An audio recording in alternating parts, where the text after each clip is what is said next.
अखण्डमण्डलाकारं व्याप्तं येन चराचरं तत्पदं दर्शितं येन तस्मै श्रीगुरवे नमः। सदाशिवसमारम्भां शङ्कराचार्यमध्यमाम् अस्मदाचार्यपर्यन्तां वन्दे गुरुपरम्पराम्। गुरुब्रह्मा गुरुर्विष्णु गुरुदेवो महेश्वरः गुरुसाक्षात् परब्रह्म तस्मै श्रीगुरवे नमः।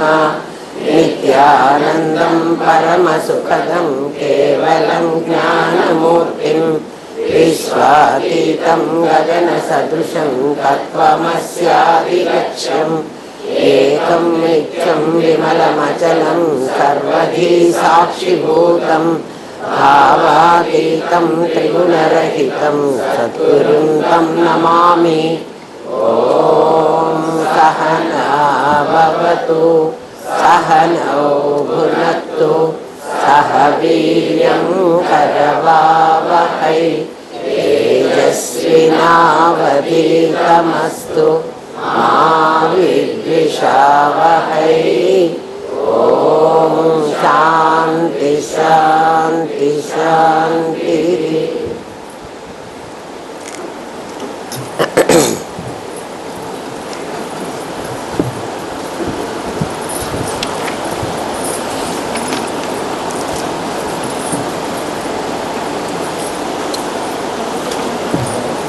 నూట 15వ ప్రశ్న అయిపోయింది. 116 అంటే 127 మనకుంది ఏమ్మా. 116 ఇవాళ అంటే ఇంకా 11 ప్రశ్నలు. 11 ప్రశ్నలు అయితే ఈ పుస్తకం అయిపోతుంది, ఫస్ట్ పార్ట్ అయిపోతుంది. మరి ఎంతవరకు ఎవరికి ఎంత అర్థమైందో ఎవరికి వాళ్ళు టెస్ట్ చేసుకోండి ఏమ్మా. సెకండ్ పార్ట్ మొదలు పెట్టాలి అంటే నా మనస్సుకి నాకు ఇందులో ఇంకా పూర్తి సాధించని వాళ్ళకి సెకండ్ పార్ట్ చెప్పడం అనవసరం అనిపించింది కదా. అవసరమని మీరేం ప్రూవ్ చేసుకోలే. ఎందుకు ప్రూవ్ చేసుకోలేదు అంటున్నానంటే శంకర భగవత్పాదులు అంటే కంచి కామకోటి పరమాచార్య, ఆయనకి నడిచే దేవుడు అని పేరు. ఆయన కన్యాకుమారి నుంచి కాశ్మీర్ వరకు పాదచారి అయి వెళ్ళాడు. ఏ వెహికల్ ఈవెన్ సైకిల్ కూడా ఎక్కలే. శిష్యులు ఎంతమందో నడిపిస్తానంటే కూడా ఆయన నడవలే. 103 సంవత్సరాలు జీవించారు. మన అదృష్టవశాత్తు ఎప్పుడో ఒకసారి మన కర్నూలుకు వచ్చారు ఆయన. చాతుర్మాస్య దీక్ష అని చాలా వరకు నాకు గుర్తున్నంతలో 1985లో అనుకుంటాను, 83లో 83లో వచ్చారు. వారు పాదచారి అయి వస్తూ ఉన్నారు కాబట్టి ప్రతిరోజు కూడా మేము కారులో తెల్లవారుజామునే లేచి వారున్న చోటి వరకు వెళ్ళి అక్కడి నుంచి వారితో పాటు నడిచి, మా కారు డ్రైవర్ పక్క నుంచి తీసుకొస్తాడు, నేను సారు నడిచి వచ్చేవాళ్ళం. అంటే మేమే కాదు, చాలామంది నడిచేవాళ్ళు వారితో పాటు. వారు కొంత దూరం నడిచి అక్కడ ఆగిపోతారు.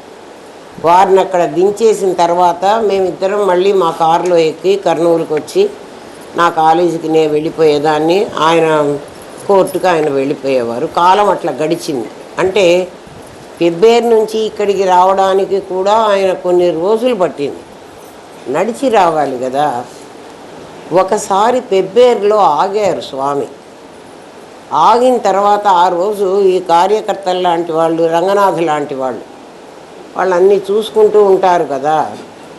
వాళ్ళకి ఎంత జ్ఞానం ఉందో నాకు తెలియదు, కానీ వాళ్ళు ఈరోజు స్వామి అనుగ్రహ భాషణం ఇస్తారు, ఎవరైనా కూడా ఏమైనా అడగచ్చు అన్నారు. వెళ్ళాం కదా అని మా పరమగురువు గారు కూడా మాతో ఉన్నారు ఆ రోజు. మా గురువుగారు దేహం చాలించిన తర్వాత మా గురువుగారు లక్ష్మీ నరసింహమూర్తి గారు మా ఇంటికి వచ్చి మా ఇంట్లో ఉండేవారు. సారుకి ఆయనే గురువు, శక్తిపాతం చేశారు. సారుకి సమాధి కూడా వారి దగ్గరే వచ్చింది. ఆయన శిష్యులందరూ ఈ కంచి స్వామిని చూడడానికి వచ్చేవాళ్ళు. 3 స్వాములు, 3లో 2 అట్లా నడిచిరారు, పెద్ద ఆయన మాత్రమే నడుస్తారు. ఆయనతో పాటు మేమందరం నడుస్తాం. మాలాంటి వాళ్ళు మేమందరం, అంటే నేనే గ్రేట్ అని కాదు మీకు చెప్పడం.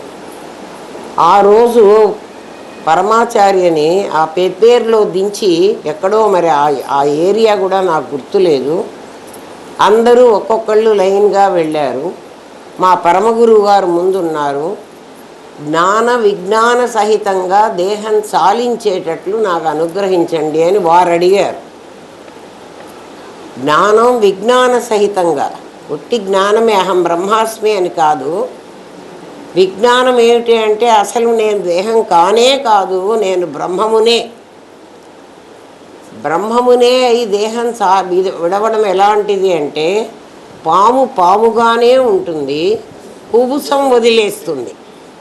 అంటే ఆ పై లేయర్ని, అంటే కుబుసాన్ని వదిలి పాము బయటకు వస్తుంది. మన శరీరం కూడా అలాంటిదే.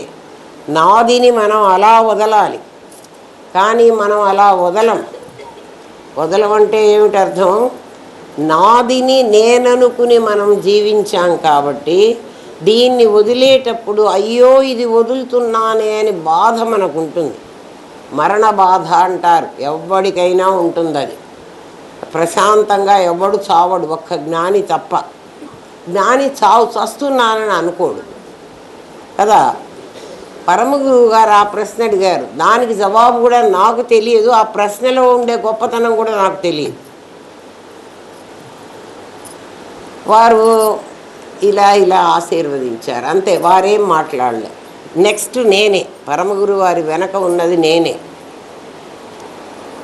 అప్పటికి సారు ఏం మాట్లాడాలో ఆయనకి ఏం తెలియదు కాబట్టి, అంటే పరమగురువు గారు మా ఇంటికి వచ్చే రోజుల్లో ఆయన ఎప్పుడో శక్తిపాతం చేసి శ్రీశైలం తీసుకెళ్ళి ప్రతి చోటికి తీసుకెళ్ళేవారు. ఇవాళ మీకు శక్తిపాతం చేస్తాను శాస్త్రి అనేవారు. కానీ ఇక్కడ నాకు బుద్ధి పుట్టలేదు, పద ఇంకో చోటికి వెళ్ళిపోదాం అనేవారు. కారులో ఎన్నిసార్లు ఆయన ఎక్కడెక్కడికో తీసుకెళ్ళారు. పరమగురువు గారు ఎక్కడికి తీసుకెళ్ళమంటే అక్కడికి తీసుకెళ్ళారు. మీరందరూ ఎంత అదృష్టవంతులో ఆలోచించండి. మిమ్మల్ని అట్లా గురువులు ఎవరు తిప్పలే. మా వారు ఏం అడగలే, నేను గురువు గారి వెనక ఉన్నా. నా సమస్య ఏంటంటే నేనెవరో నాకు తెలిసింది స్వామి, అహం బ్రహ్మాస్మి అని నాకు సమాధి వచ్చిన తర్వాత కదా గురువుగారి దేహం చాలించారు. కానీ ఆ తర్వాత ఏం చేయాలో ఎలా నేర్చుకోవాలో నాకేం తెలియదు కదా. ఎవరి దగ్గరికి వెళ్ళాలన్నా వాళ్ళు చెప్తున్నది అద్వైతం కాదు అని నాకు అనిపిస్తున్నది. నన్ను ఏం చేయమంటారని అడిగా. ఆయన ఒక దేహం చాలించారని చెప్పాను కదా, ఇట్లా చూసి నన్ను దేహం ఉన్న గురువే చెప్పాలనుకుంటున్నావా అన్నారు. అంతే అన్నారు. ఆ చూపులోని ఆర్య దర్శన స్పర్శకాలే అని నేను రాసుకున్నాను. వారి ఆ చూపులో నాకేం తెలిసిందో, నా బ్రెయిన్లో ఏమైందో, ఏం ట్రాన్స్మిట్ అయిందో నాకు తెలియదు. ఆ రోజు నుంచి నాకెవ్వరూ చెప్పలేదు. ఇప్పుడు మీకు చెప్తున్న రహస్యాతి రహస్యమైన విషయాలు కూడా నాకు ఎలా తెలిసేవో నాకు తెలియదు. కానీ నాకు తెలిసింది కరెక్ట్ అని అనుకోవడానికి ఎవరింట్లోనో పుస్తకాలు అమ్మడానికి వాళ్ళు బుక్కులీ అని వస్తాడు, పేపర్లీ బుక్కులీ అని ఒకడు, వాడికి బుక్స్ వేయడానికి వాళ్ళ ఇంట్లో ఎవరో పెద్దలు చదువుకున్న పుస్తకాలు మాకు అక్కర్లేదు అని వాళ్ళు వాడికి వేద్దామని వేస్తుంటే, అయ్యో ఇవి ఎందుకు వేస్తారు, అమ్మగారికి ఇస్తే ఆమె ఏమన్నా చదువుకోనన్నా చదువుకుంటారని వాళ్ళు తీసుకొచ్చి నాకు పుస్తకాలు ఇచ్చారు. నేను ఏ ప్రశ్న అయితే నా బ్రెయిన్లో అనుకుంటూ ఉన్నానో ఆ పుస్తకంలో నాకు ఆ సమాధానం దొరికేది, రెఫరెన్స్తో సహా. మొన్న కంచి పీఠానికి వెళ్ళాం మనం. నా గురువే గురువు అయినప్పటికీ నా గురు పరంపరలో మీకు అగ్గిపెట్టె చూపించి చెప్పాను. ఇందులో నా గురువు, నీ గురువు, ఇంకో గురువు, శంకర భగవత్పాదులు సదాశివ సమారంభాం శంకరాచార్య మధ్యమాం అస్మదాచార్య పర్యంతాం వందే గురు పరంపర. అందుకని అక్కడికి వెళ్ళి పరమాచార్య దగ్గరికి వెళ్ళి అంటే కంచి కామకోటి పీఠానికి మొన్న వెళ్ళాం మేము, మన టూర్లో. వారికి ఇవన్నీ గుర్తు చేసి, అంటే ప్రజెంట్ స్వామి నాతో పాటే అక్కడ కల్లూరులో ఇక్కడ చదువుకున్నప్పుడు వారి దగ్గరికి పరమాచార్య నన్ను పంపించేవాళ్ళు. అక్కడ చదువుకో, అక్కడ నేర్పిస్తున్నారు అని. మాటతో కాదు, ఊరికే వారిని అక్కడ కనపడగానే అట్లనేవారు, అటు ఇల్లు అని. మా వారిని రానిచ్చేవాళ్ళు కాదు, నేనే వెళ్ళాను. వారికి అది గుర్తొచ్చింది నిన్న కంచి స్వామికి. అప్పుడు నేను అనుకున్నాను అన్నమాట, పరమాచార్య వల్ల కదా నాకు ఇదంతా నాలో నాకు స్ఫురిస్తున్నది. నేను మీలాగా కూర్చుని గంటలు గంటలు ఎక్కడా పాఠం వెళ్ళే. 1973లో నాకు గురువుగారి దర్శనమైంది. 75 కాదు, 76 ఫిబ్రవరి 6వ తారీఖు వారు పోయారు. 76 77 నాకు జనవరి 12 సమాధి వచ్చిందరా, ఫిబ్రవరి 6 గురువుగారు పోయారు. అంతే, ఒక నెల కూడా లేరు. మరి నాకు ఎంత నేర్చుకుని ఉంటానో మీరే ఆలోచించుకోండి. అందుకని నేను ప్రశ్న అడుగుతున్నాడు మీలాంటి వాడే. ఈ ప్రపంచం అంతా ఆభాస అన్నారు కదా, ఆభాసలో శంకరాచార్య లేడు, శంకరాచార్య బొమ్మ లేదు, 100 రూపాయలు లేవు, చెప్పేవాడు లేడు, వినేవాడు కూడా లేడు. అంటే మీరే చెప్పారు కదండి ఇదంతా ఆభాస అని. ఆభాసలో మాకు ఈ బొమ్మలు ఎందుకు? వాడు కూడా అదే అడుగుతున్నాడు. పుణ్యకర్మ చేస్తే స్వర్గానికి వెళతామని, పాపకర్మ చేస్తే నరకానికి వెళతామని. క్షీణే పుణ్యే మర్త్యలోకం విశంతి. పుణ్యం అయిపోగానే కర్మ సంపాదించుకోవడానికి ఈ లోకానికి రావాలని గీతాచార్యుడు అన్నాడు కదా. నిజమే అన్నాడు కదా. కర్మ అయిపోగానే అంటే పుణ్యం అయిపోగానే మళ్ళీ ఈ జన్మ ఎత్తడానికి ఈ లోకానికే రావాలి. స్వర్గ నరకాలు ఆభాస అయితే కదా, స్వర్గము నరకం కూడా ఆభాసే అయినట్లయితే గీతాచార్యుడు అలా ఎందుకన్నాడు? ఈ ప్రపంచం ఆభాస, జగన్మిథ్య అన్నారు కదా, జగత్తు ఆభాసే కదా. సూర్యుడు నిజం, ఎండ అబద్ధం.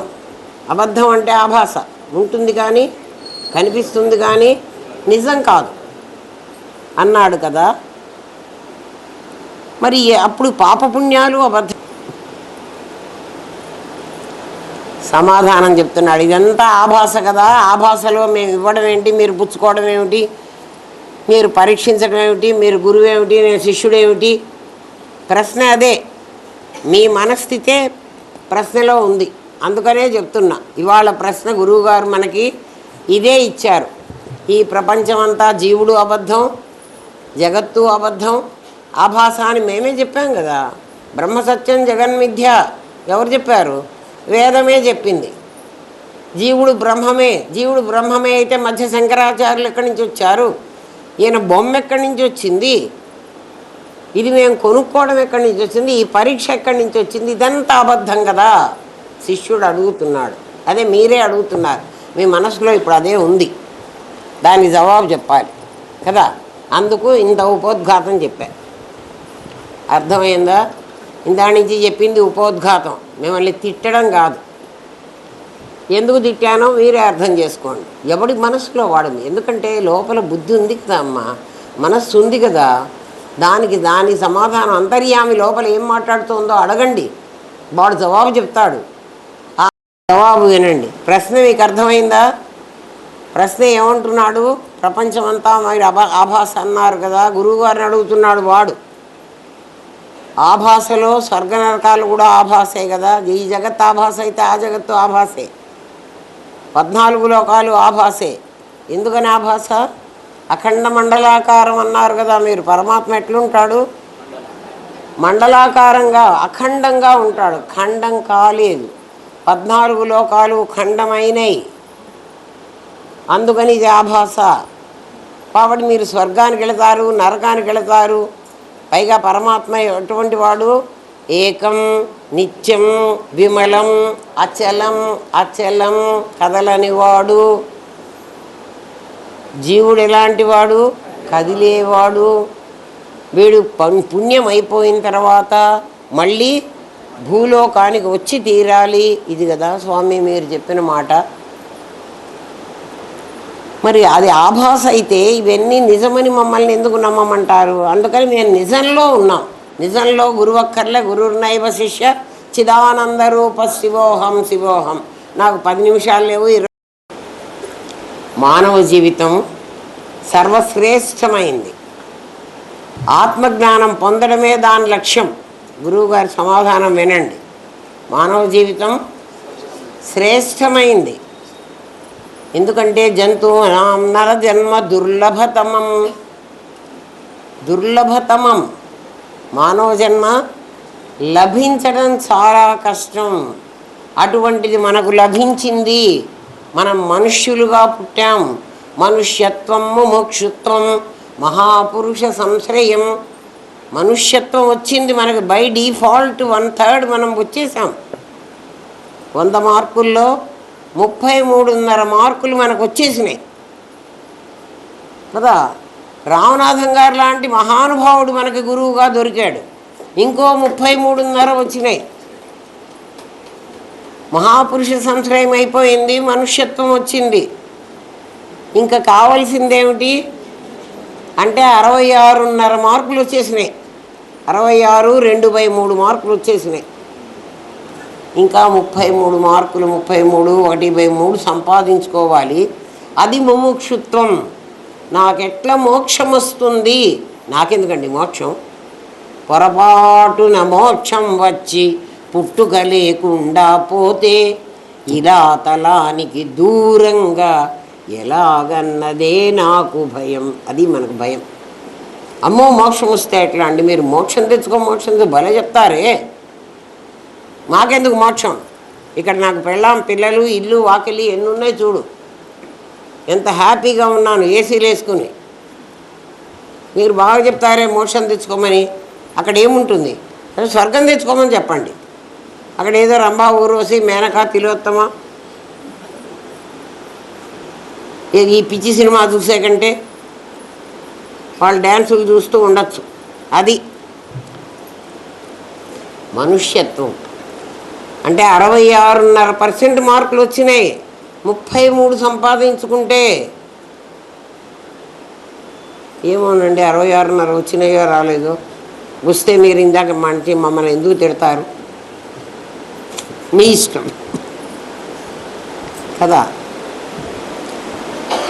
ఎందుకు మనుష్యత్వం గొప్పదంటున్నాడంటే ప్రాణులన్నిటికీ వాసనా జ్ఞానం సమానంగా ఉంటుంది.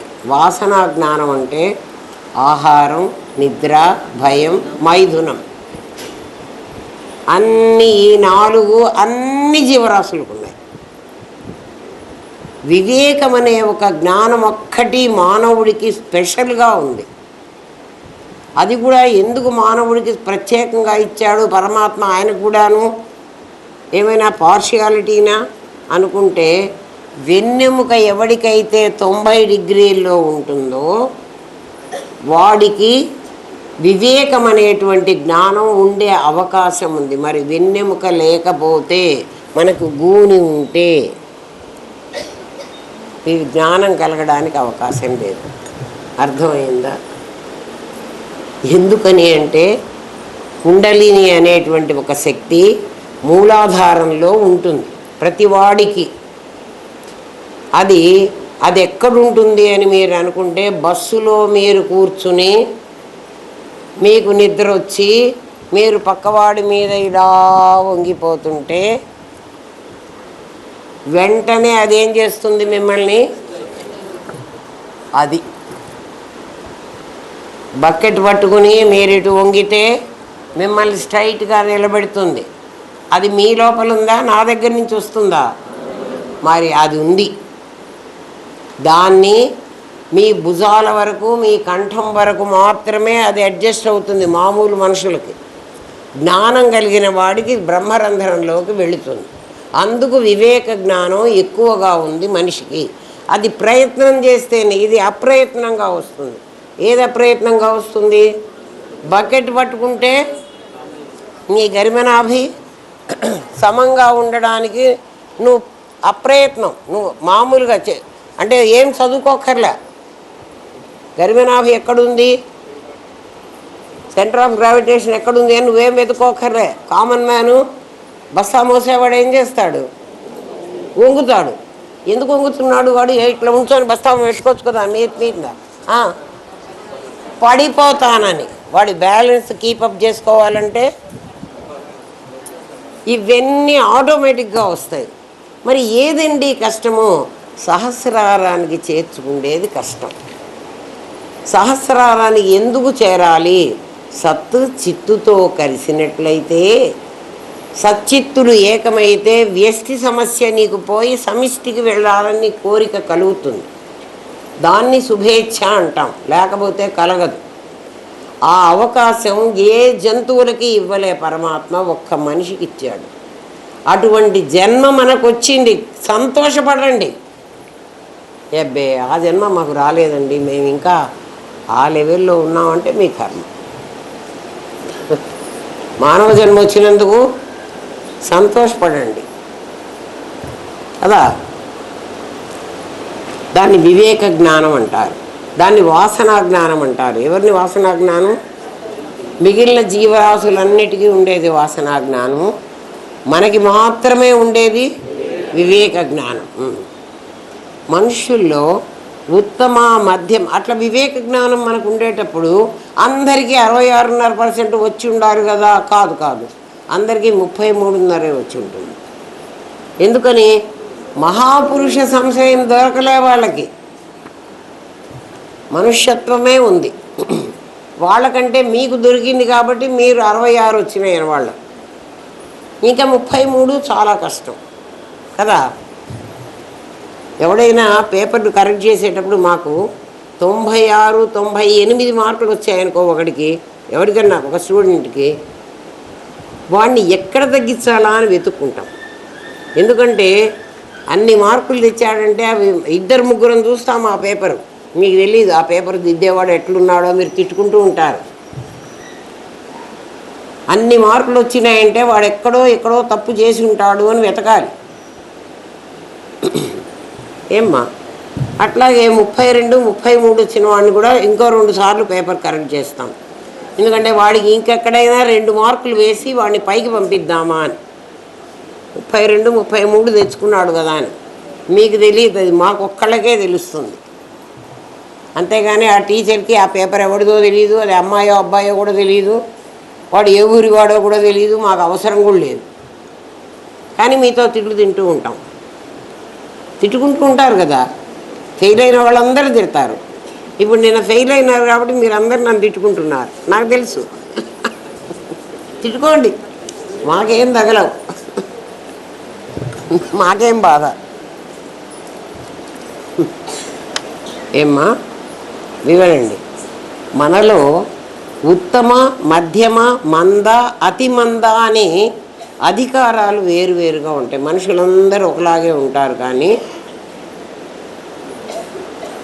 ఆ మనుషుల్లో కొంతమంది అందమైన వాళ్ళు, కొంతమంది వికారంగా ఉండేవాళ్ళు, చూడగానే వాళ్ళ అంత ఆకర్షణగా కనపడరు. కొంతమందిని ఆకర్షణగా తయారు చేస్తారు, సినిమా స్టార్స్ వాళ్ళందరినీ. వాళ్ళు ఉండకపోయినా కూడా చేస్తారు, కానీ ఫిజికల్గా చేయగలరు కానీ కదా. మెంటల్గా వాళ్ళు ఎలాంటి వాళ్ళు తయారు చేయటానికి వీలు లేదు, అది పరమాత్మే చేసి పెట్టాడు. వాళ్ళని ఉత్తమ అధికారులని, మధ్యమ అధికారులని, మంద అధికారులు, వాడికి ఎంత చెప్పినా ఏం రాదు. అతి మంద కూడా ఉన్నారు అని అధికారాలు వేరువేరుగా ఉంటాయి. ఎందుకు ఈ అధికారం? వివేక జ్ఞానం సంపాదించడానికి శ్రవణ మాత్రం చేతనే, జస్ట్ వింటే చాలు బ్రహ్మాన్ని అనుభవానికి తెచ్చుకునేవాడు ఉత్తమాధికారి అయిన జ్ఞాని. వాడు శ్రవణ మాత్రం చేతనే వాడికి వచ్చేస్తాడు. బ్రహ్మజ్ఞానావళి మాలలో ఏం చెప్పాడు? సకృత్ శ్రవణ మాత్రేనా, సకృత్ ఇమ్మీడియట్గా ఒక్కసారి వినగానే, దాంట్లో రాస్తాడు చూడండి, ఒక్కసారి బ్రహ్మజ్ఞానావళి మాట వినగానే వాడికి ఆత్మ తెలిసిపోతుంది, వాడు ఉత్తమ అధికారి. తర్వాత మనలాంటి వాళ్ళు మధ్యమ, ఆ అవకాశం లేని వాళ్ళకి, ఇంకా మంద, మధ్యమ, అతి మంద అధికారులకు ఆ అవకాశం లేదు. అందుకని వేదం ఏం చేసిందంటే ఆ అవకాశం లేదు వీడికి, శ్రవణ మాత్రం చేత వీడికి తెలియదు. అటువంటి వాడికి శాస్త్రం కర్మను ఉపదేశించింది. కర్మ ఉపాసన. త్రైగుణ్య విషయ వేదా నిస్త్రైగుణ్యో భవార్జున. వేదం అర్జున నీకు ఇదే చెప్పింది. అంటే అర్జునుడు మట్టి బుర్ర, మందాధికారి, అందుకని వాడికి 18 అధ్యాయాలు చెప్పాల్సి వచ్చింది. అర్జునుడే కనుక తెలివి గలవాడైతే, ఉత్తమాధికారి అయితే, ఉత్తమాధికారి కాదు అర్జునుడు. ఆ మాట ఎప్పుడు చెప్తాడంటే కృష్ణ పరమాత్మ కౌంతేయ అంటాడు ఒకసారి. కుంతి కొడుకువి అంటే ఏమిటి? మా అత్త కొడుకువి కాబట్టి ఈ ముక్క చెప్తున్నా, లేకపోతే చెప్పను. దేహ సంబంధం అన్నది కాబట్టి నీకు ఈ మాట చెప్తున్నా అంటాడు. ఒకచోట పార్థ అంటాడు, ఒకచోట ధనంజయ అంటాడు. అంటే ఏమిటి? నీకంత బలం, ఈ శస్త్రబలం ఉందే కానీ బుద్ధి బలం లేదు అని తిడుతున్నాడు. ఏం ఒకసారి భావాన్ని పిలిచి మాట్లాడచ్చు కదా, అట్లా ఏం మాట్లాడలే. భగవద్గీత చదువుకోండి, అన్ని చోట్ల అర్జున అర్జున అన్నాడా? అస్సలు అనలే. స్వామిని మాత్రం ప్రతి చోట భగవాన్ ఉవాచ, ఆయన భగవాన్, కృష్ణ ఉవాచ అని లేదు ఎక్కడ. చూడండి, ఇట్లా చదువుకోండిరా, మీకు అర్థమవుతుంది. ఆత్మజ్ఞాని అయితే ఆత్మజ్ఞాని కూడా కర్మల్ని చేస్తాడు. కర్మలన్నీ జ్ఞానమైపోతాయి వాడికి. మన కర్మలు ఏమిటి అంటే మనకు త్రికరణాలను ఉన్నాయి మన దగ్గర. కర్మ చేయడానికి మూడు కరణాలు అంటే ఉపకరణాలు ఉన్నాయి. మనస్సు, వాక్కు, శరీరం.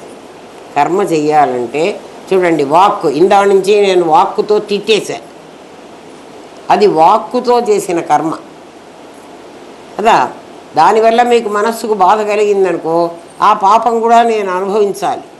కానీ నేను అనుభవించను. ఎందుకు అంటే వినండి, జ్ఞానికి కర్మణ్యకర్మ యః పశ్యేత్, వాడు కర్మంతా చేస్తాడు, నేనేం చేయలేదంటాడు. ఎందుకంటే వాడు తిడుతున్నది, వాడి నాది తిడుతున్నది, నేను వాడిని వెనక నుంచి చూస్తూ ఉంటాను. దాన్ని ఆత్మసాక్షి, మనస్సాక్షి. మనస్సు పడిన బాధకు అది సాక్షిగా చూస్తోంది, మనస్సు మాట్లాడుతోంది. అది కర్మణ్యకర్మయ పశ్చేత్. మీరు కూడా తిట్టేటప్పుడే మీకు ఆ భావన ఉంటే ఆ తిట్ల వల్ల మీకేం నష్టం లేదు. కానీ ఉండదు. చూడండి, మీరు నాదిలో ఉండే తిడతారు, కానీ నేనులో ఉండి జ్ఞాని ఏం చేస్తాడంటే నేనులో ఉంటాడు, నాదితో నాటకం ఆడుతుంటాడు. అంటే అరుణ్ గోవిల్లాగా ఉంటాడు, రాముడిలాగా వ్యవహారం చేస్తుంటాడు. అది కథ. కర్మణ్యకర్మయ పశ్చేత్ అంటే అది. కర్మని చేస్తూ అకర్మని చూస్తూ ఉంటాడు. నేను కర్మ చేయటం లేదు అంటాడు కదా. అందుకని కూనీలు చేసిన వాళ్ళందరూ కూడా నేను కూనీ చేయటం లేదు, నా చెయ్యి చేసింది, నా చెయ్యి కొట్టింది అంటారు. చూడు పిల్లలు ఎప్పుడున్నా, నేను కొట్టలే, నా చెయ్యి కొట్టింది, వాడు చెయ్యి కొట్టింది. తప్పించుకుంటారు. జీవుడికి అట్టాడి పని బాగా తెలుసు. ఏమ్మా, ఒక్క క్షణం కూడా నువ్వు కర్మ చేయకుండా ఉండలేవు. ఎందుకంటే నీ ఫిజికల్గా నువ్వు కర్మ చేయకుండా కూర్చున్నప్పటికీ మనసు మాత్రం చేస్తూనే ఉంటుంది. సహజ కర్మలు ఏమిటంటే నువ్వు ఆపడానికి వీలు లేదు. ఆలోచనలు, మాటలు, చేష్టలు, ఇవి కాక ఇవి నువ్వేం చేయలేవు. సహజ కర్మలు ఇవి. మనస్సు కూర్చున్నా కూడా ఆటోమేటిక్గా ఆలోచిస్తూ ఉంటుంది. ఆ ఆలోచన ప్రకారం ఆ పని చేస్తూ ఉంటుంది. అవి చేష్టలు. చేష్టలు అంటే పనులు. అది ఇవి కాక సాధన చేయడానికి, సాధన చేయమని చెప్పాడు కదా. జ్ఞానం అయితే శ్రవణమాత్రంతో వస్తుంది వాడికి. శాస్త్రోక్త కర్మలు వేదం విధించింది. వేదం శాస్త్రం చెప్పింది కొన్ని కర్మలు. ఈ కర్మలు చేస్తే నీకు సాధన వీలవుతుంది. సహజ కర్మలు కాదు, నీకై నువ్వు ఆలోచించుకునేవి కాదు. వాటికి విధి నిషేధం. ఇవి చెయ్యాలి, ఇవి చెయ్యకూడదు అని. నిషేధం అంటే చెయ్యకూడనివి, విధి అంటే నువ్వు కంపల్సరీగా చేయవలసినవి అని 2 రకాల కర్మలు చెప్పింది. కర్మలన్నీ 2 భాగాలుగా విభజించారు. కొన్ని విధులు, కొన్ని నిషేధాలు. మాకు ఎలక్షన్ డ్యూటీకి వెళ్ళేటప్పుడు అట్లాగే ఇస్తారు, ఈ పనులు చేయండి, ఇందులో ఒకటి కూడా మానటానికి వీల్లేదు, ఇవి చెయ్యకూడదు, పొరపాటుగా ఒక్కటి చేసినా కూడా పనిషబుల్, నిన్ను పనిష్ చేస్తాం, చెయ్యకూడనిది చెయ్యవలసినది. అట్లా వేదం కూడా మనకి చెప్పింది. అట్లాంటివి నిషిద్ధాలు మానే, నిషేధమైన కర్మ ఏదన్నా ఉంటే దాన్ని మానేసే. కోరికల కోసం కామ్యకర్మలు, ఉపవాసాదులు. నీకు ధర్మ అర్థ కామ మోక్షాల్లో అర్థం అని ఒకటి ఉంది కదా, నీకు అర్థం అంటే నీ కోరిక, అర్థం అంటే డబ్బు కాదు, డబ్బు ఒక్కటే కాదు కదా. కామ్యకర్మలు, ఉపవాసాదులు, వ్రతాలు ఫలితం ఆశించి చేసేవి. మేము వ్రతం, వరలక్ష్మి వ్రతం చేసుకున్నాం, కేదార గౌరీ వ్రతం చేసుకున్నాం, మీరు ఏదో వ్రతాలు అంటారు. అవన్నీ కూడా కోరికల కోసం చేసేది. ఉపవాసం చేసేది, నావులు చదివి నిన్ననే ఉపవాసాలు చేశారు, ఇవన్నీ కర్మలు. ఈ కర్మలు చెయ్యొచ్చు అంది దేనికోసం? నువ్వు నీ కోరికలు తీర్చుకోవడం కోసం, అంటే దాని నుంచే నువ్వు ఫలితం ఆశిస్తున్నావు, అవి చేయమంది. నిత్యము నైమిత్తికమైన కర్మలు కూడా ఉన్నాయి, నిమిత్తంగా వచ్చే గ్రహణాలు అలాంటివి వచ్చేవి నిమిత్తం. నేను నా పండుగలు ఆధ్యాత్మిక దృష్టిలో రాశాను, కావాలంటే చదువుకోండి. మీరు చదువుకోకపోతే యూట్యూబ్లో వినేవాళ్ళు ఎవడైనా అదో పుస్తకం ఉందా అది వెతుక్కొని చదువుకుందామని వెతుక్కోమని, అది తీసేయబాకండి. వీళ్ళు చదువుకోరులే, వీళ్ళన్ని పుస్తకాలు కూడా బీరువాళ్ళు దాచిపెడతారు. ఒకవేళ కొనుక్కున్నా అసలు కొనుక్కోరు, ఎందుకంటే ఆ 300 వేస్ట్. వాళ్ళు పెట్టే ఖర్చుల్లో అవి చాలా అనవసరమైన ఖర్చులు.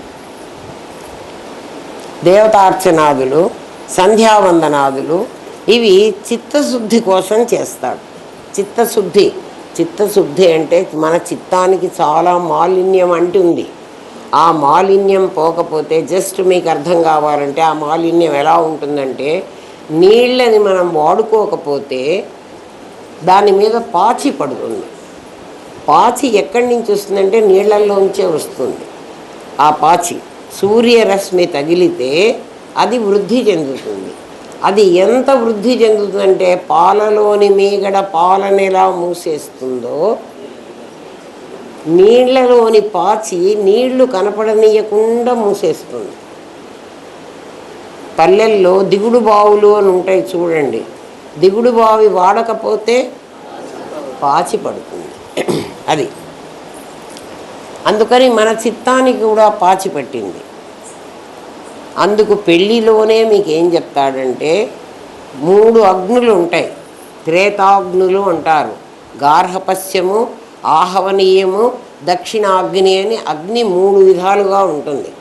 గార్హపస్య అగ్నిని పెళ్ళిలో ప్రజ్వలింపజేస్తాడు. ఈ రోజు నుంచి నేను నా భార్యని పెళ్లి చేసుకుని, అంటే ఒక అమ్మాయిని చేసుకొచ్చాడు, ఈ రోజు నుంచి నేను ఈ గార్హపస్యాగ్ని గృహస్థాశ్రమంలో ఉంటున్నా.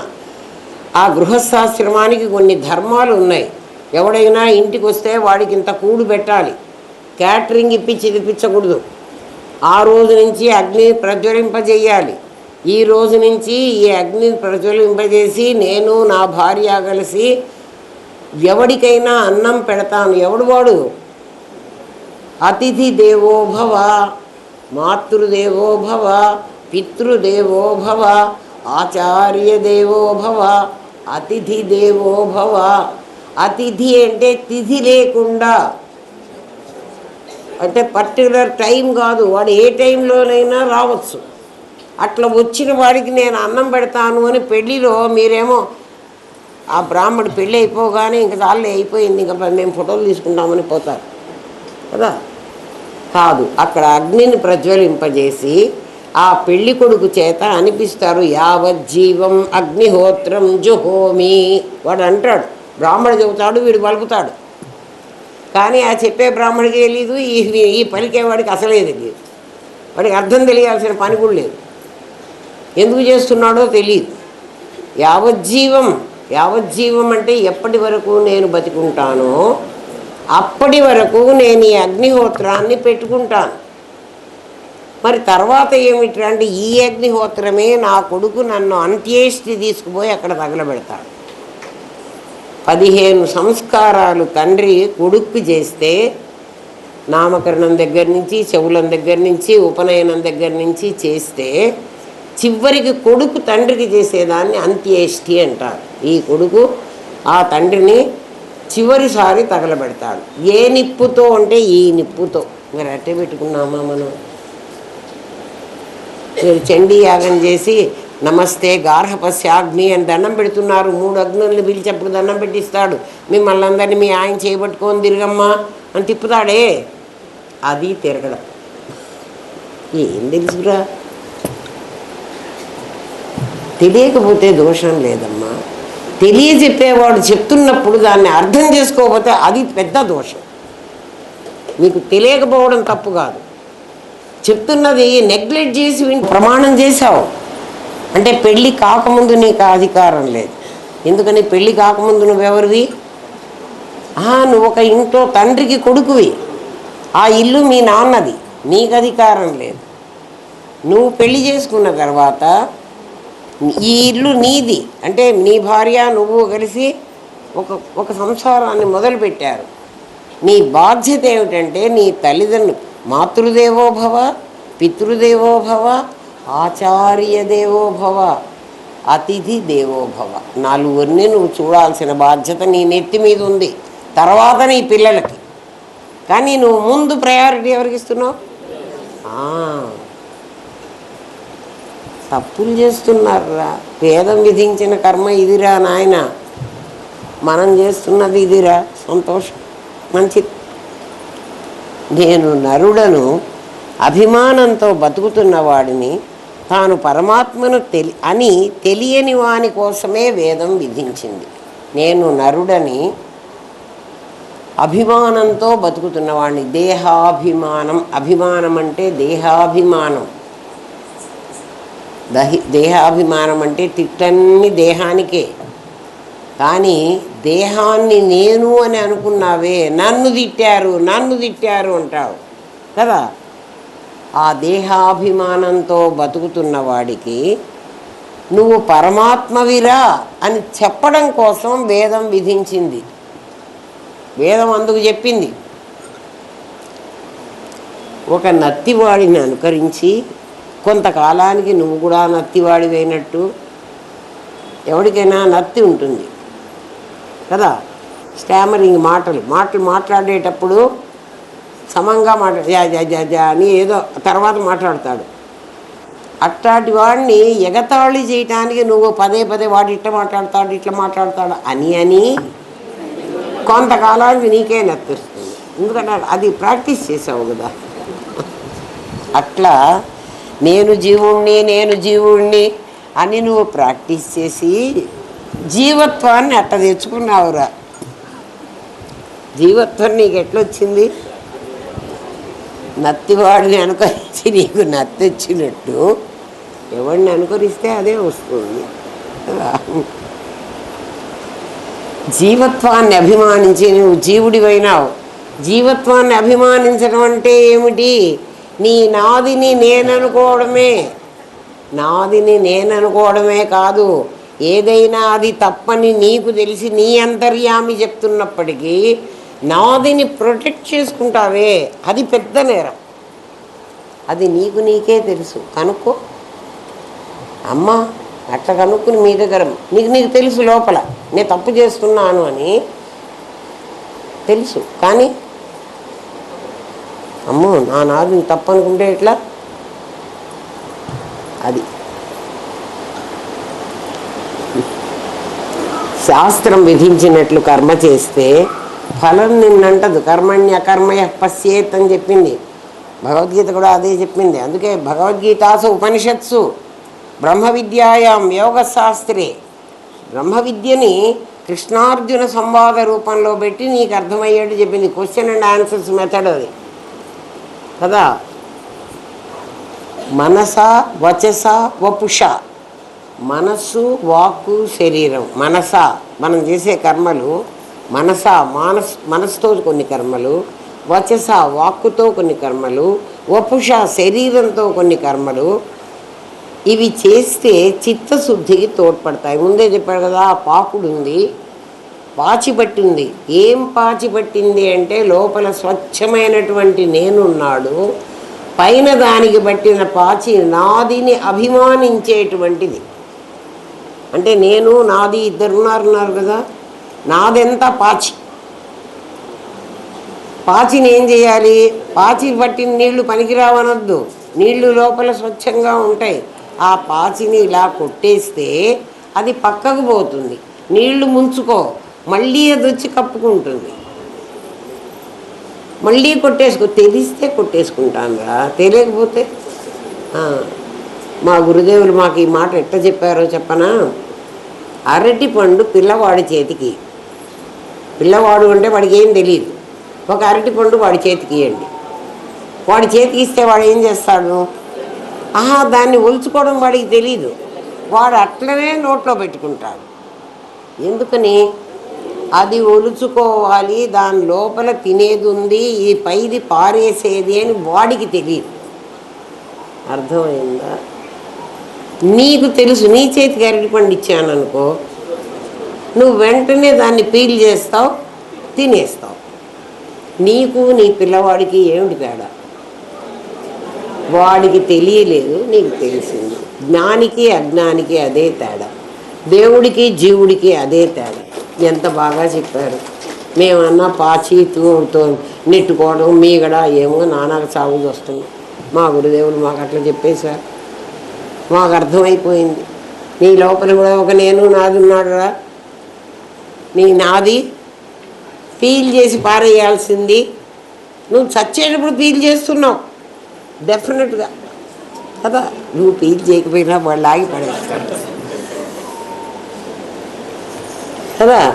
మరి ఇప్పుడు పీల్ చేసి పారేయరా, అప్పుడు ఈ పాము కుపసాన్ని వదిలినట్టు వదిలేయచ్చు. మరి ఆలోచించు. ఎన్ని ఉదాహరణలు చెప్తున్నారా మనకు అర్థం కావడం కోసం. ఇంకా మనకు అర్థం కాలేదంటే ఇంకా మనం ఏం చేస్తే అర్థమవుతుందిరా. ఆ కక్కడులాగా చీల్ చేస్తే ఒక్కొక్కడిని ఆనందధామంలోకి రాగానే ఒక్కొక్కడిని ఇంకంతే మరి కదా.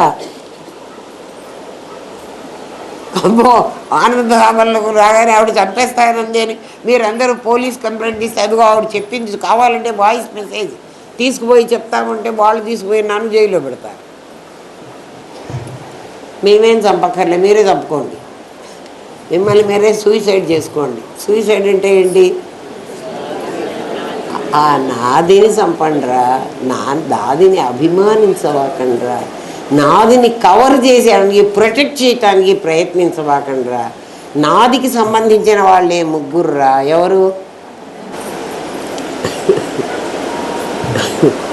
దేవతలను ఉద్దేశించి చేసే కర్మలు ఏకాగ్రతనిస్తాయే కానీ జ్ఞానాన్ని ఇవ్వవు. మనము సత్యనారాయణ వ్రతం కానీ ఇంకేదో వ్రతాలో పూజలో చేస్తాం కానీ కదా. అందరూ ఏదో చేస్తున్నారు కదా. తిరుపతి పోవడం 10 కిలోమీటర్లో 14 కిలోమీటర్లో 14 కేదారు అనుకుంటా, 10 ఇదే అనుకుంటా. 12 ఇప్పుడు 12 అయిందా? ఇదివరకు 10 ఉండేది, ఇప్పుడు రోడ్డు మార్గం కేదార్కి 14. అందుకని మాకు బాగా తెలుసు. ఈ 10 కిలోమీటర్లు నడిచాం కదా, 14 నడవలేకపోతామా అనుకున్నాం. అక్కడ నడవలేక ఒక బొక్క బోర్లో పడ్డాం. ఈ 7 కిలోమీటర్లు నడిచేటప్పటికి మాకు చేత కాలే. సరే ఏమ్మా, అప్పటి నుంచి గుర్రం ఎక్కాం. ఏమ్మా, దేవతలను ఉద్దేశించి చేసే కర్మలు, మన దేవతలను ఉద్దేశించి కర్మలు చేస్తాం. ఇవి ఏకాగ్రతనిస్తాయే కానీ జ్ఞానాన్ని ఇయ్యవు. దేహమే నేను అని కర్మ చేస్తే పుణ్యపాపాలు నిన్ను స్వర్గ నరకాలకు తీసుకెళ్తాయి. దేహమే నేను అని కర్మ చేస్తే నువ్వేం చేస్తున్నావు? దేహమే నేను అనుకుంటే దేహం ఆభాసంలే, దేహము నేనన్నావు. నేనన్నాను మీకేం తెలుసండి, మేము ఆభాసగానే చేశామేమో అని మీరు మళ్ళీ నన్ను సమర్థిస్తానంటే మీ మాటల్లోనే చెప్తా. మీ మాటల్లోనే ఏం చెప్పనా, నేను సత్యనారాయణ స్వామి వ్రతం చేస్తున్నాను కదా. అహం కరిష్యే మీరు అంటున్నారు. ఆ బాపనయ్య మీతో చెప్పిస్తున్నాడు ఏమని? అహం కరిష్యే, నేను చేస్తున్నాను, నేను చేస్తున్నాను అని ఎప్పుడైతే అన్నావో నీ దేహం మీద నీకు భావన ఉండి ఆ దేహమే చేస్తోంది. దానివల్ల వచ్చిన ఫలితాన్ని ఆ దేహం అనుభవించాలి. అందుకని నీకు దేహాలు 3 ఉన్నాయి అని చెప్పాను. ఒకటి మృతం, 3 అమృతం. పాదోస్య విశ్వాభూతాని త్రిపాదస్యామృతం దివి. ఆ త్రిపాదస్య ఉందే అది దేహమే. ఆ దేహం స్వర్గానికి పోవాలి. ఇప్పుడు ఈ దేహం ఆభాస అయితే ఆ స్వర్గం ఆభాస కాదా? ఆభాసే కదా. ఈ లోకం ఆభాస, ఇందులో ఉన్న ఈ దేహం ఆభాస, ఆ స్వర్గం ఆభాస, అందులో ఉన్న ఆ దేహం కూడా ఆభాసే. మరి నీకు స్వర్గ నరకాలు ఆభాస కదా, ఎంత లేనిది కదా, మాకెందుకు అంటే అది కూడా ఆభాసే, ఇది కూడా ఆభాసే. ఎప్పటి వరకు? నీకిది తెలియనంత వరకు, నువ్వు కర్మ చేస్తున్నానని అనేంత వరకు. కర్మ నీ చేత నువ్వు అనకపోయినా సంస్కృతంలో శుభ్రంగా చెప్పిస్తున్నాడు. మరి మీరు కూడా కర్మ చేస్తున్నారు కదండి, రోజు మీరు పూజ చేస్తున్నారు, మేము చూస్తున్నాం. మీరు అబద్ధం అంటున్నారు. అహం కరిష్యే అంటలే, బ్రహ్మకర్మ సమారభే. ఇది బ్రహ్మకర్మ చేస్తున్నది నా శరీరం. బ్రహ్మదేవుడు విధించిన కర్మను చేస్తున్నది, ఇది చేస్తున్నది, నేను చేయటల్లా. అర్థమైందా తేడా? ఏందిరా మీరు వచ్చి నేర్చుకున్నది?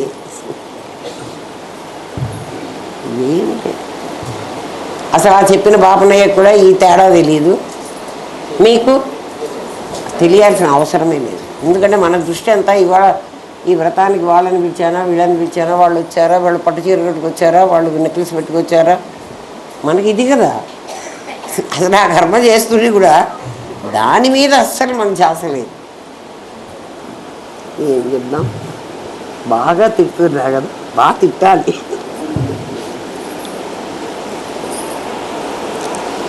ఏమ్మా, బుద్ధికి అంటిన మాలిన్యం నీ జీవత్వం చెప్పా కదా, పాచిపట్టింది. అది ఉన్నప్పుడు పరమాత్మ ప్రతిబింబం ఉన్నట్టు బుద్ధి దర్పణం మీద పడదు. ఏ పని చేసి అది ఎట్లా పడుతుందో మా గురుదేవులు మాకు ఎట్లా చెప్పారంటే, బాత్రూంలోకి నువ్వు వెళ్ళినప్పుడు బాత్రూంలోకి మంచి మిర్రర్ ఉంటుంది.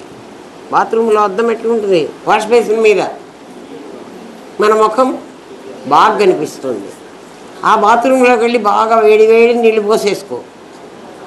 నీ శరీరం మీద నుంచే వచ్చిందా పొగ కదా, ఆ ఆవిరి అదంతా అద్దానికి పట్టింది.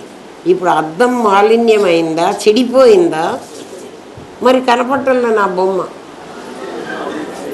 ఆవిరి ఆవరించింది. ఆవరించిన ఆవిరిని తీయడం ఎంత తేలికో నీ నాదిని తీయడం అంత తేలిక. కానీ నీకు తీయడానికి ఇష్టం లేదు. అమ్మో, ఈ నాదిని తీసేస్తే నేనేమైపోతాను, ఎందుకురా అంత. ఏమ్మా, బుద్ధి కంటే మాలిన్యం నీ జీవత్వం. అది ఉన్నప్పుడు పరమాత్మ ప్రతిబింబం ఉన్నట్టు బుద్ధి దర్పణం మీద పడదు. ఏ పని చేసినా నేను అనుకున్నావంటే అది కర్తృత్వం. ఏమ్మా, అనుభవిస్తున్నాను అనుకున్నావంటే అది భోక్తృత్వం. నువ్వు కర్త భోక్త ఎప్పుడవుతావో అప్పుడు నీ కర్మ తప్పదు. ఏ పని చేసినా అహం కరిష్యే అన్నావంటే ఓ నేను చేస్తున్నాను అన్నావు. ఆ కరిష్యే వల్ల వచ్చిన ఫలాభం ఏదో నీకు చచ్చినట్టు అనుభవించాలి. నువ్వు వద్దన్నా రావద్దన్నా నా బ్యాంకు ఖాతాలో వేసేసి ఉంటారు. ఆ బ్యాంకు వాడు ఉన్నాడే ఆ రవి, వాడు అమ్మ ఫలాంది మీ అకౌంట్లో పడింది, అది మీరు వస్తేనే ఇస్తా, వాడిని ఎవరినన్నా పంపిస్తే మేము ఇయ్యం. మీ అకౌంట్లోది నీకే. అక్కడ కూడా చిత్రగుప్తుడు రవి లాంటి వాడే ఒకడు ఉన్నాడు. వాడు ఏం చేస్తూ ఉంటాడు, ఎవడి అకౌంట్లోది వాడికి క్లియర్ చేస్తాడు. అది వాడు చేస్తున్న పని. మరి మీరేం ఆలోచించుకోండి, అకౌంట్లో డబ్బులు పడకుండా జాగ్రత్త పడండి. ఏమ్మా, నువ్వు కర్తవైనావు అంటే భోక్తవై తీరాలి. ఈ రెండూ లేకపోతే, కర్తృత్వం భోక్తృత్వం నీకు లేకపోతే నువ్వు కూరలు తీసిన పాము వంటివి. పాముకి కూరలను ఉంటాయి చిన్న చిన్న, మీరు చూసారో చూడలేదో, నేనైతే చూశాను. పాము నోరు దగ్గర నాలుకలు ఇట్లా రెండు ఉంటాయి కదా, చిన్నగా ఇంతంత. మన కరువులని ఇవి ఉంటాయి చూడు, మనం ఆవిరి పట్టుకుంటూ జలుబు చేసినప్పుడు ఒకటి పిండి, చిన్న క్యాప్సిల్ లాంటిది అమ్మా, అదే చిన్నది, అంతంతవి రెండు ఉంటాయి ఆ పాముకి రెండు వైపులా. వాటిని పాములు పట్టేవాడు ఇట్లా పిండి చూపిస్తాడు మనకి, దాంట్లో విషం ఉంటుంది. పాము తేలులాగా కాటు వేయదు, తేలు కాటు అంటే తేలు కొండి ఇట్లా ఉంటుంది. మనం సూది మిషన్ కుట్టినట్టు ఇట్లా రెండు కాట్లు వేస్తుంది, తేలు కాటు వేస్తుంది. పాము కాటు వేయదు, పాము జస్ట్ తగులుతుంది ఆ నాలుకతో. ఈ లోపల ఈ పక్కనే ఉంటుంది, దీంట్లోది ఈ విషము ఇమీడియట్గా మన రక్తంలోకి తీసుకెళ్తుంది. పాము కాటు నీకు తేలుగుట్టంగానే నొప్పి ఉంటుంది, పాము గరిస్తే నొప్పి ఉండదు, తెలియదు అసలు. కానీ పామును చూసి వీడు పాము కరిచింది అనుకోవాల్సిందే. తేలు కుట్టినట్టుగా పాము గరవదు, పాము కరుస్తుంది, బట్ అట్లా నొప్పి ఉండదు. అది ఇమీడియట్గా ఆ బ్లడ్లోకి వెళ్ళిపోతుంది. విషం ఎలా ఉంటుంది అంటే తేనెలాగా ఉంటుంది. మీరు చూడండి, తేనె ఎలా ఉంటుంది, ఏం కలర్ ఉంటుంది. అటువంటివి 2-3 డ్రాప్స్ వస్తాయి, అంత ఎక్కువ కూడా ఉండవు. మనం ఆ కరువుల్లో దాంట్లో పిండితే ఎంత వస్తుందమ్మా మెడిసిన్, ఇది కూడా అంతే వస్తుంది. మా తోటలో మేము చాలా పుట్టలు కొట్టించి ఆ పాములన్నీ చూసాం కదా, నేను అందుకని చూశాను, అందుకు మీకు చెప్తున్నా, ఎవరు చూసి ఉండారు. ఆ తేనె లాంటిది చుక్కలు పిండుతాడు వాడు. అది పిండిన తర్వాత ఆ కూరల్లో ఇంకేం అది విషం లేదు. పామును చూసి మనం భయపడాల్సింది తప్ప, అందుకే పాములు పట్టుకొని మనకు ఇంటి ముందర ఆడించడానికి వస్తారు చూడు, ఆ పాము విషం ఉండదు, వాడు ముందు కూరలు బీకేసి ఉంటాడు. ఇప్పుడు కూరలు ఏమిట్రా అంటే 2 కూరలు ఉంటాయి, ఒకటి కర్తృత్వం, ఒకటి భోక్తృత్వం. జీవుడనే నీ పాముకి ఈ 2 పీకేసి, అర్థమైందా? ఆ పీకేసుకుంటే పాము నిన్నేం చెయ్యదురా, పాముని చంపక్కర్లేదు. కూర అది గరళం అంటారు, దాన్నే విషం. ఆ గరళాన్ని శుద్ధి చేసి చావబోయే వాడికి గనక ఆ గరళం ఇస్తే ఇమీడియట్గా వాడు అర్ధగంట సేపు బతుకుతాడు. ఒక ఇంజక్షన్ ఇచ్చి అరగంట సేపు బతికిస్తాం, మీరు వీలునామాలు రాయించుకోండి అని చెప్తారు చూడు డాక్టర్లు, అది మెడిసిన్. ఆయుర్వేదం వాళ్ళకి తెలుసు, మనకి ఏం రాదు కదా, మనకు ఐటీ ఫీల్డ్ తప్ప మనకి ఏం తెలియదు. డబ్బులు కావాలి. ఏం తప్పు చేస్తున్నామో అర్థం చేసుకోండిరా. సొసైటీని ఉత్తిష్టత జాగ్రత్త ప్రాప్యవరాన్ని బోధత, ప్రజలందరికీ బోధ చేయండిరా. నేను పడ్డ కష్టానికి ఫలితం వస్తుంది నాకు, ఈ సంగతి చెప్పండి. శాస్త్రం ఎన్నో విషయాలు చెప్పింది. ఏమ్మా, కూరలు తీసిన పాము ఎట్లా అయితే ఏమీ చెయ్యలేదు అంటే దాని విషం ఎక్కదో, పాము విషయం కాదమ్మా, పాము కూరల్లో విషం ఉంది. శివుడు అందుకే సర్పాలను ఆభరణాలుగా ఎందుకు పెట్టుకున్నాడంటే, శివుడు సదాశివుడు కదా. నేను పెట్టుకున్న ఈ నాగులు, నేను ఎత్తే ఈ జన్మలన్నీ కూడా కూరలు తీసిన పాములు, నీకేం భయం లేదు అంటే నువ్వు కూడా ఆ కూరలు తీస్తే, ఏ పాముకి, నీ నాది అనే పాముకి కర్తృత్వ భోక్తృత్వాలనే కూరలు తీస్తే ఎక్కడున్నాయండి అవి తీయడానికి? విజ్ఞానమయ కోశంలో ఉన్నాయి. పాముకి ఎక్కడున్నాయి కూరలు అంటే చెప్పా కదా, ఆ నాలుక పక్కనే ఉన్నాయి అని. నీకెక్కడున్నాయి? ఆ విజ్ఞానమయ కోశంలో కర్తృత్వ భోక్తృత్వాలు అంటారు చూడండి, మీరు చిన్న క్లాసుల్లో నేర్చుకున్నారు. అవి తీసేయి, నువ్వు సదాశివుడివి అయిపోతావు. అప్పుడు నీ శరీరం నీకెలా ఉంటుందంటే, శివుడు పాములు మెళ్ళో వేసుకున్న శివుడిని అవి ఏమి ఎట్లా చెయ్యవో, నువ్వు ఈ శరీరాన్ని మీద వేసుకున్నా నిన్నేం చెయ్యదు. అర్థమైందా? అప్పుడు నువ్వేమైపోతావు? సదాశివుడివి అయిపోతావు. అర్థమైంది? శ్లోకం చెప్పాలరా నేను. ఈ రెండూ లేకపోతే కూరలు తీసిన సర్పం, శివుడు సర్పాలను ఆభరణంగా పెట్టుకుంది ఇది చూపించడానికే. కూరలు తీసిన సర్పం ఉన్నా కనిపించినా కాటేయలేదు, ఉన్నా కనిపించినా కాటు వేయలేదు. కూరలు తీసేసిన సర్పం ఇది. ఇక్కడ కూరలు లేవు, అందుకని ఎన్ని తిట్టినా మీకేం తగలదు, మీరేం భయపడక్కర్లా. తిట్టినా కూడా పాము మన చుట్టూ తిరిగి మెళ్ళో తిరిగి వేసుకున్నా కూడా కొంతమంది పాములు వాడి దగ్గరికి వెళ్ళి ఆ పాముని ఇట్లా మెళ్ళో వేసుకొని ఫోటోలు తీసుకొని వస్తారు కదా, పాము కరవదు. ఇప్పుడు కూడా కూరలు తీసిన సర్పం మిమ్మల్ని ఎన్ని తిట్టినా మీకేం తగలవు, ఏం భయపడవు. ఒక అమ్మగారు తిట్టారు ఇవాళ, ఏం తగలవు. ఏమిరా నీకేం శాపాలు లేవు, నేను దుర్వాసుడిని కాదు శాపం పెట్టడానికి. చెప్తా ఏమిరా ఇంత తప్పు చేశారు అని. త్రైవిద్యా మాం సోమపాహ, 3 వేదాల్లో కర్మలను చెప్పింది మీకు భగవద్గీత. భగవద్గీతలో మామూలు ఛందస్సు కాకుండా ఈ శ్లోకం ఉంది, అందుకని మీకు చెప్దామని తీసుకొచ్చా. త్రైవిద్యా మాం సోమపాహ పూతపాప యజ్ఞైరిష్వా స్వర్గతిం ప్రార్థయంతే తే పుణ్యమాసాద్య సురేంద్రలోక మస్నంతి దివ్యాన్ దివి దేవభోగాన్ అన్నది భగవద్గీతలో. మీరు ఇంటికి వెళ్ళాక చదువుకోండి. 9వ అధ్యాయంలో 20వ శ్లోకం ఏం చెప్తున్నాడంటే, 3 వేదాలు చదువుకున్న వాళ్ళు, వేదాలు 3 అథర్వణ వేదం సైంటిఫిక్ నాలెడ్జ్ కోసమని రాశారు. త్రైవిద్య అంటే 3 వేదాలు అధ్యయనం చేసిన వాళ్ళు, కర్మకాండను సమానంగా ఆచరించేవాళ్ళు, అంటే ఉపనిషత్తులు నేర్చుకున్న వాళ్ళు కాదు. ఉపనిషత్తులు వేరే, పూర్వమీమాంస ఉత్తరమీమాంస అని వచ్చింది ఉపనిషత్తులు. పూర్వమీమాంస వరకు కర్మకాండ ఉపాసనాకాండ ఎక్కడుందో అవి చదువుకున్న వాళ్ళ సంగతి చెప్తున్నాడు. అంటే కర్మ ఉపాసన వరకే నేర్చుకున్నారు. మీకు నేను బోర్డు వేసి మరీ చూపించాను, వీళ్ళు వేరే అని. వాళ్ళు కర్మని ఖచ్చితంగా చేస్తారు. సోమలత అని ఒకటి ఉంటుంది, అదే సోమపానం అంటారు. ఇప్పుడు తాగుతున్నారే గంజాయిలో అట్లాంటివన్నీ, అలాంటిది ఒకప్పుడు సోమలత అనే ఒక ఆకు ఉండేది. ఆ ఆకులో యజ్ఞం చేసి దాని నుంచి సోమపానం అని తాగేవాళ్ళు. అంటే అది యజ్ఞ పాయసం అంటారు చూడు. రాముడు దశరథుడు యజ్ఞం చేసి యజ్ఞ పాయసాన్ని పంచిపెట్టాడు. ఆ సోమలత అనే దాని రసాన్ని సోమపానం అంటారు.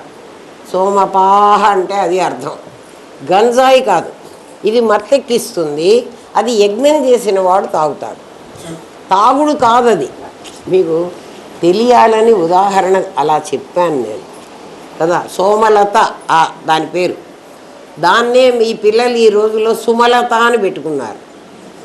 సోమలత యజ్ఞంలో వాడేటువంటి ఆ ఆకు పేరు సోమలత. అది మాడిఫై అయ్యి రకరకాలుగా సుమలత అయిపోయింది. సుమ అంటే పూలు, సుమలత అంటే పూల తీగ. అది పూల తీగ కాదు, అది సోమలత. ఏమ్మా, సుమలత అంటే పూల తీగ. మన చెట్టు పూసిందా ఏదో. ఏమ్మా, ఆ సోమపానం కావించిన వాళ్ళు అంటే యజ్ఞం చేసిన వాళ్ళు మాత్రమే అది తాగుతారు. తీర్థంలాగా తాగుతారేమో. ఏమ్మా, అది తాగుతారు. పాపకల్మషము తొలగిన వారు అగు మనుషులు అది పాపం పోతుంది అని. ఆర్ద్రంజ్వలతి జ్యోతిరహమస్మి అహమస్మి జ్యోతిరహమస్మి అని తాగుతారు దాన్ని. ఆ మంత్రం చెప్పుకొని నేను ఆ జ్యోతిని అని. మంత్రశాస్త్రం ఇదంతా. నాకు మంత్రాలు రావు, నేను చదువుకోలేదు కదా. నాది వినికిడి వేదాంతం, విన్నాను అంతే. అందుకని మీకు చెప్తున్నాను. అయితే అబద్ధం కాదు, తప్పు కాదు. ఏమ్మా వాళ్ళకి ఏమిటి అంటే పాపాలన్నీ పోతాయట. ఎవరికి? యజ్ఞాలు చేసిన వాళ్ళకి. ఆ మనుషులు యజ్ఞములచే నన్ను పూజించి వాళ్ళు స్వర్గం కొరకై నన్ను ప్రార్థించారు. వాళ్ళకి ఫలితం ఏం కావాలి? స్వర్గం కావాలి. వారు మరణానంతరం పుణ్యఫలమగు దేవేంద్ర లోకాన్ని పొంది అట్టి స్వర్గమందు దివ్యమైన దేవభోగాలను అనుభవిస్తారు. భగవద్గీతలోనే ఉంది ఈ మాట. అంటే స్వర్గం ఆభాస అని అడిగాడు కదా, ఇప్పుడు ఇది ఆభాసేనా నిజమా? ఆభాసే. ఎందుకని? వాళ్ళు పరమాత్మ కోసం ప్రయత్నం చేయలేరు. వాళ్ళు కేవలం భోగాలు, స్వర్గ భోగాలు అంటే ఇక్కడి భోగాలు చాలక పైన భోగాలు కూడా అనుభవించమని వాళ్ళకి భగవద్గీత ఏం చెప్పిందంటే నెక్స్ట్ శ్లోకంలోనే ఏమ్మా వాళ్ళు ఆ తర్వాతే ఏ భోగాలు అనుభవిద్దామని ఇక్కడివి చాలవని స్వర్గానికి పోయినారో యజ్ఞయాగాలు చేసిన వాళ్ళు వాళ్ళకిట తే తం భుక్త్వా వాళ్ళు ఏది తినాలి అని ఏది భుక్త అంటే అనుభవించాలని స్వర్గానికి పోయినారో స్వర్గలోకం విశాలం, అక్కడ హాయిగా ఉండి అనుభవిస్తారట. కానీ అది పర్మనెంట్గా ఉండదు. ఎందుకంటే వీళ్ళు కొంచెం పుణ్యమే చేశారు. క్షీణే పుణ్యే మర్త్యలోకం. అది కథ. మరి యజ్ఞయాగాదులు చేసి ఆ పుణ్యం సంపాదించుకుని తద్వారా వచ్చే స్వర్గానికి పోదామా?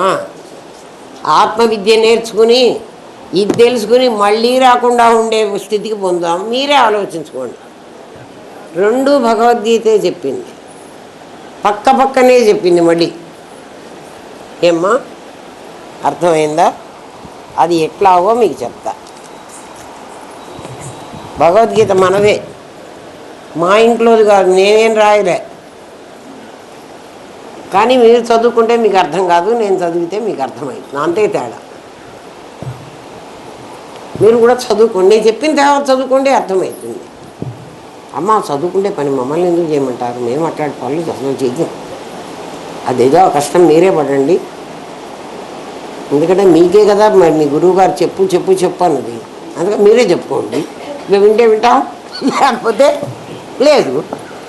మాకేమంత అవసరం, వినాల్సిన అవసరం.